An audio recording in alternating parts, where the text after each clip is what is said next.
আমার বরকে বললাম খেয়ে বলো কেমন হয়েছে। বর তো বললো ওয়াও দারুণ। তো হ্যালো বন্ধুরা, আজকে আমি রান্না করবো শীতলের ছাকা। তো শীতলের ছাকা রান্না করতে যা যা লাগবে, এদিকে ভাতের মার, লাউ পাতা, শীতল, আদা থেতো করা রসুন, কাঁচা লঙ্কা, শুকনো লঙ্কা।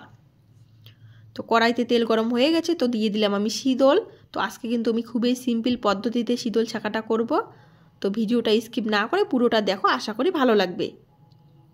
তো আমার শীতল ভাজা হয়ে গেছে, তো এখন আমি দিব লাউ পাতা। তো লাউ পাতা দিয়ে আমি এখন একটু নাড়াচাড়া করে নিচ্ছি। তো এক এক করে কিন্তু আমি সবগুলো এখানে আমি দিব।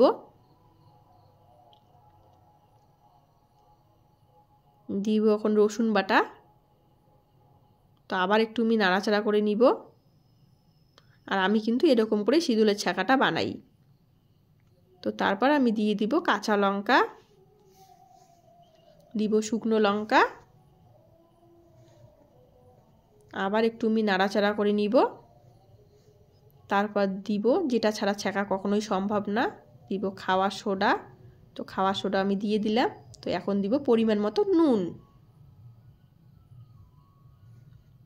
তো এখন আমি একটু ভালো করে ভাজা করে নিব।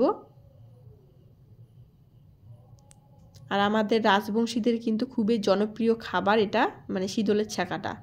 তো এখন আমি দিয়ে দিব পরিমাণ মতো ভাতের মার। তো 5 মিনিট পরে দেখো কত সুন্দর কালার আসছে।